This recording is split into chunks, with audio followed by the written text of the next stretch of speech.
This was in May of 2021, and I was doing a very routine Thursday workout set. I mean, very routine. It's called The Secret Show, and it's called that because none of the names are announced on the show, which means that you, as in my position, as someone that's been doing this for over a decade and a half, stand-up comedy, you don't have any pressure on you. So you don't have to necessarily do your A material. You have a chance to work out new stuff. You can bomb if you want, technically. I mean, I don't go in with those intentions, but it is that kind of show. So it's literally the last show that you would expect to get canceled on. It was at a big aluminum bar on 6th Street called the Vulcan Gas Company, which we made our temporary home during the pandemic when Joe was building up his club. So again, just a throwaway set on a throwaway night, a throwaway show, a throwaway lineup, just no expectations of anything. Very routine Thursday. And I roll in, and I always get to go on whenever I want on that show, because technically, how sad of a world this is, but I'm the big celebrity on a show like that. That is sad. Yeah, exactly. Depressing. So I walk in, there's a comedian on stage. I recognize him as Pang Dang, a guy that I had open for me quite a few times in Dallas, Texas.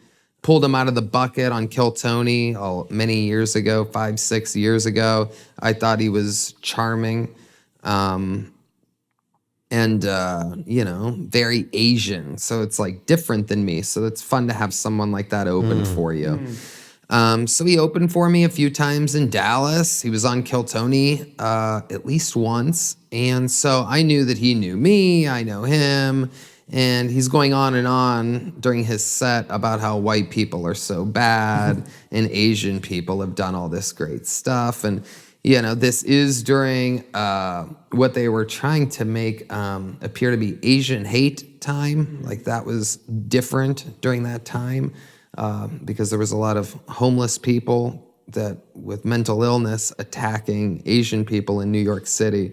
So the media tried to make that a storyline, like it was some, epidemic that's happened. Yeah, like people in a comedy club need to be lectured about it because that will stop homeless people in New York. Right. Yeah, I mean, wild what the media covers and what they don't cover. And it was Asian Heritage Month, which no one knew at the time. That was never a thing. I do a thing to this day where if I meet a likable Asian person, I ask them, hey, do you know when Asian Heritage Month is? And they never know. It's May, by the way. I'll never forget that one again. Anyway, so he's going on.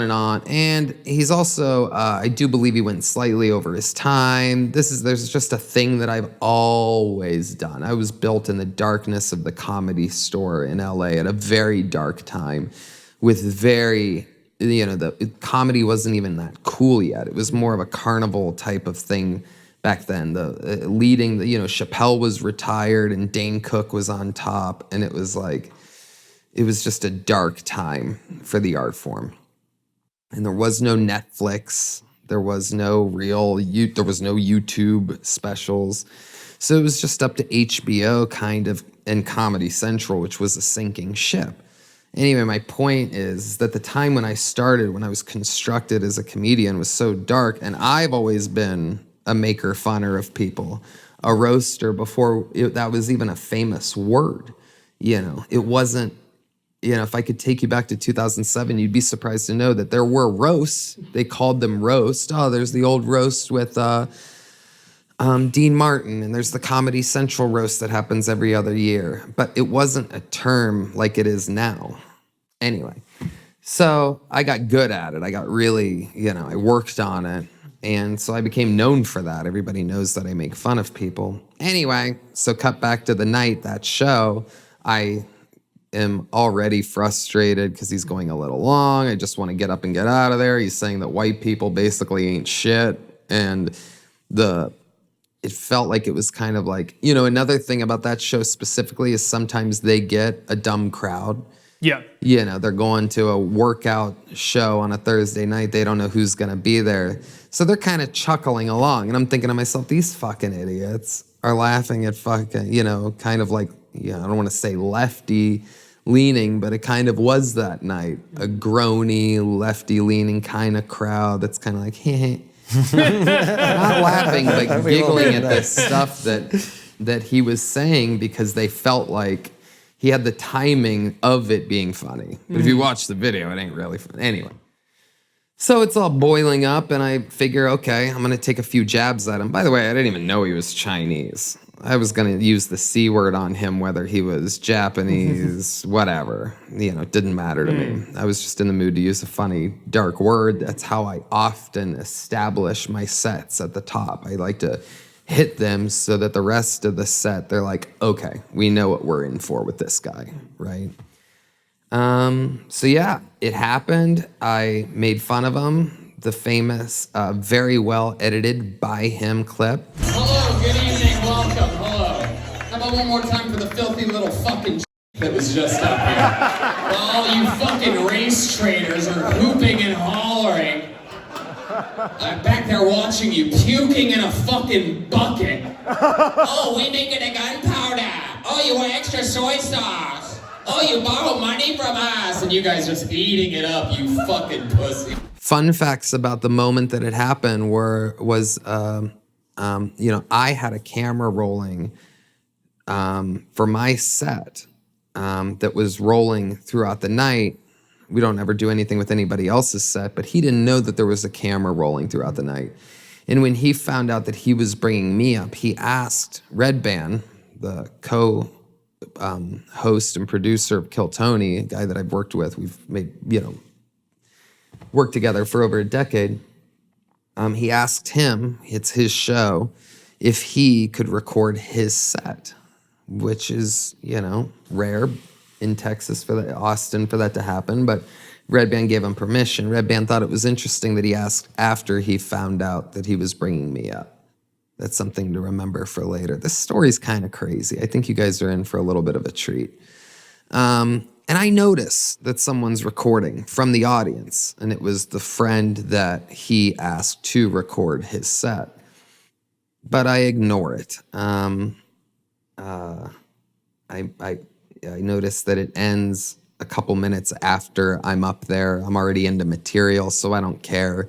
Who cares if they recorded me making fun of Pang Dang, on a random Thursday show? No big deal. If anything, I figured if anything were to happen with that clip, he would post it under the type of caption of "so fun to be roasted by my pal," someone that I look up to, literally. So that's that. That was a Thursday night, Friday, Saturday, Sunday, Monday night. And I have, for some reason, this crazy dream that I'll never forget. And this is like totally off subject and kind of corny. But I have this weird dream about my old house. And I'm in the backyard of my old house. And there's another floor above that was never there. And I'm looking and I go, what is that third floor? And I go in and everything's different. You know how weird dreams are. And I'm going up this like ladder, spiral staircase. It's all weird. And it's like all old creepy shit. There's like old dolls on the walls and stuff. And it's just creepy. One of those weird, what is all this? What does this mean? Like nightmares. And I wake up and it's like, I think like 4:30 or 5 a.m. or something like that. It's Tuesday morning. And I look at my phone because I'm like wide awake, kind of like, you want to go right back to sleep, but the dream was so weird that you're kind of like, ugh. So I'm looking at my phone and I check Twitter for some reason, and it says, when you hit the max, it just says 20 plus. Yep. You know what I mean? And I'm like, well, that's weird. Because I went to bed, 4 hours ago, probably checked it then or whatever. And I click on it, and it's all these misspelled, diabolically like weird words in wrong places. Ass you are, fuck of you. You got messaged by Yoda. A lot of, just every Asian Yoda is having a go at you. Different combinations of words. You suck, fuck. Nothing will you be.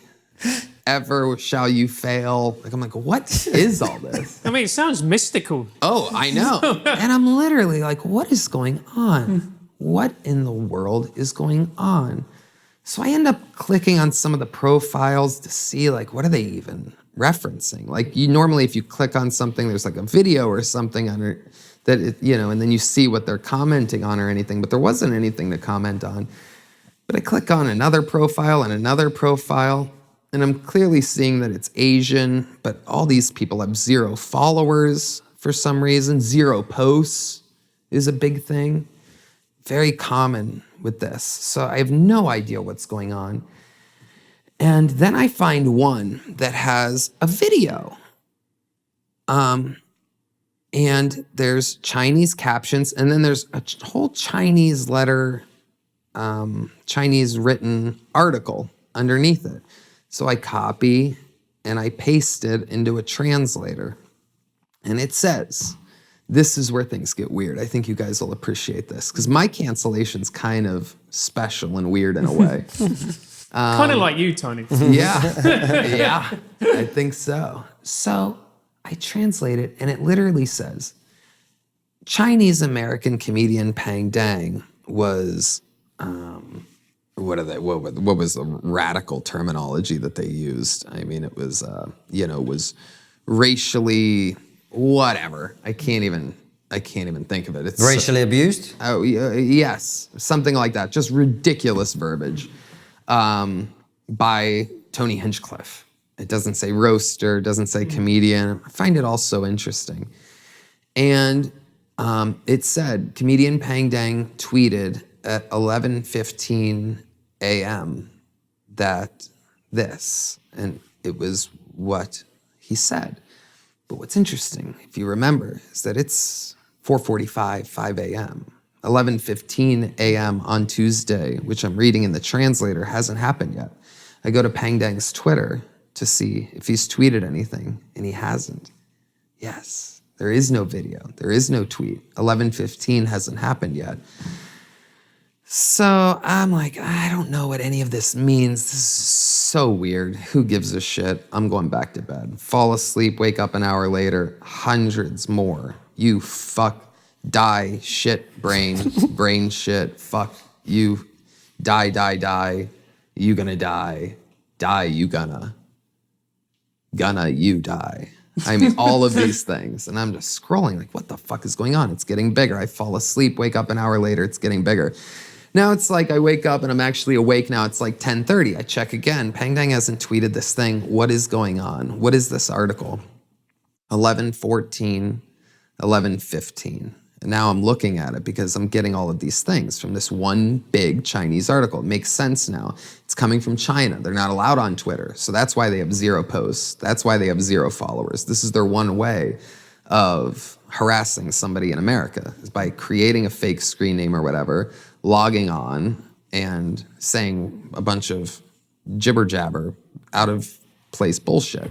11:15 happens and there it is. Pang Dang tweets. And I remember seeing it with 0 likes and 0 retweets. I saw the tweet. I saw the video.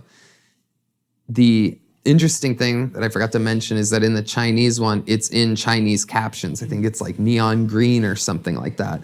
And these American captions that are tweeted at 11:15 in English are neon green. So immediately I'm like, okay, whoever made that.